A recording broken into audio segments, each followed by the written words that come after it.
what makes a unit obsolete, and what's going to happen to the so-called obsolete product?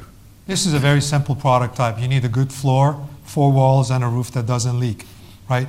I mean, Matthew expects a little bit more from us. But fundamentally, if it's well built, if the floor is built properly, we've got warehouses that are 30, 40 years old in strategic locations close to major population that are still working well, and they're continually being occupied.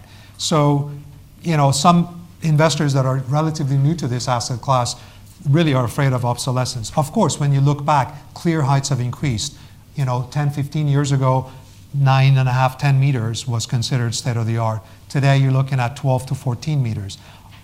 On the margin, yes, you'd like to have taller buildings.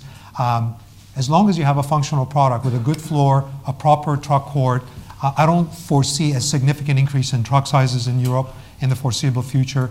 So you've got 34, 36 meters.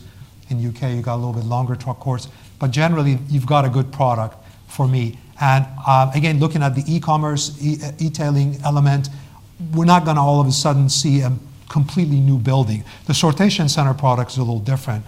But in terms of the larger fulfillment centers, it's still a functional, basic 12-meter clear height building with plenty of dock doors. You might have a little bit extra mezzanine space for a product handling, a little bit higher office content, a little bit of extra parking for employee count. But generally, a well-built product is going to endure quite a long time. And longer term, for a good product that's well located, you might see conversion to higher and better uses. Yeah, I endorse that. But all this points, provided it's in the right location, etc. I talked about obsolescence earlier. It was only in the specific, unique area of small delivery depots that are emerging at the moment.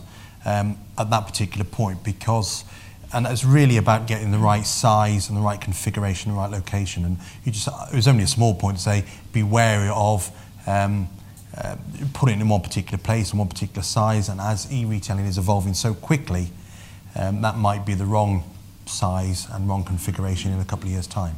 But generally, I concur with Mo that the rest of the logistics market, height is probably really the only major factor that's been changed over the last 20 years. And that can't be said about the office sector. I mean, for example, comparison to that. Correct. In other sectors, in the offices, 20-year-old office can be impossible to let, and a 20-year logistics building can be maybe a slightly lower rent, but perfectly fine for a lot of occupiers. And a significant more amount of capex involved in refurbishing them.